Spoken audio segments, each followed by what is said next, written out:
జై శ్రీమన్నారాయణ. ఈ రోజు మేము అన్నవరంలోని శ్రీ వీర వెంకట సత్యనారాయణుని దర్శనానికి వచ్చాం. సత్యనారాయణ స్వామిని త్రిమూర్తుల ఏకరూపంగా పరిగణిస్తారు. స్వామివారి విగ్రహం సుమారు 13 అడుగుల ఎత్తులో స్తూపాకారంలో ఉంటుంది. ప్రధాన ఆలయమైన పై అంతస్తులో శ్రీ సత్యనారాయణ స్వామి యొక్క మూల విరాటం మధ్యలో ఉండగా ఒకవైపు శ్రీ అనంతలక్ష్మి, మరోవైపు శివుడు దర్శనమిస్తే యంత్ర రూపంలో బ్రహ్మదేవుడు క్రింది అంతస్తులో దర్శనమిస్తారు. సత్యదేవుడు స్వయంభూగా వెలిసిన ఈ దివ్యక్షేత్రంలో పెళ్లి చేసుకుంటే ఆ స్వామి ఆశీస్సులుంటాయని ఎందరో జంటలు ఇక్కడికి వస్తూ ఉంటారు. అయితే మొన్నటి వరకు ఆరుబయటని పందిరి వేసుకుని ఆ ఎండావానల్లోనే పెళ్లిళ్లు చేసుకోవాల్సి వచ్చేది. అలా వర్షాకాలంలో ఇబ్బందులు పడిన సందర్భాలు లేకపోలేవు. మా తల్లిదండ్రుల వివాహం కూడా అలాగే జరిగిందట. కానీ ఇప్పుడు ఇక ఆ సమస్య లేదు. ఎందుకంటే నలుగురికి సహాయం చేస్తూ స్వామి సేవలో తరించాలనే ఆలోచనతో శ్రీ లలితా రైస్ యజమానులలో ఒకరైన శ్రీ మట్టే శ్రీనివాస్ గారు, శ్రీమతి విద్యుల్లత గారు ఈ విశాలమైన కళ్యాణ మండప భవనాన్ని నిర్మింపజేశారు. ఈ సువిశాల ఏసీ భవనంలో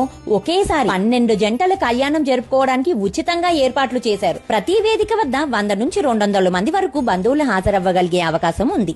వివాహానికి కుర్చీలు, జంకానా, పెళ్లి పీటలు, కాడి, ఇతర వివాహ సామగ్రి, వధూవరులకు 2 గదులు, బాత్రూమ్ సౌకర్యం కూడా ఏర్పాటు చేశారు. అంతేకాకుండా నూతనంగా నిర్మించిన యాత్రికుల వసతి సముదాయంలోనే ఈ కళ్యాణ మండపం నిర్మించడంతో వివాహానికి వచ్చే వారికి సౌకర్యంగా ఉండేలా చూసుకున్నారు. ఈ ఏర్పాట్లన్నీ పూర్తి ఉచితంగా కేవలం సేవాభావంతో శ్రీ లలితా రైస్ వారు దేవస్థానం వారి సహకారంతో భక్తులకు అందిస్తున్నారు. అందుకు వారు ధన్యులు. చూసారా అండి, ఈ ఏసీ కళ్యాణ మండపంలో మండు టెండల్లో కూడా ఎంత హాయిగా ఆనందంగా పెళ్లిళ్లు జరుపుకోగలుగుతున్నారో. దయచేసి ఈ వీడియోని నలుగురికి షేర్ చేయండి. తద్వారా ఆ స్వామి సమక్షంలో ఉచితంగా లభించే ఈ సదవకాశాన్ని ఎందరో ఉపయోగించుకోగలుగుతారు.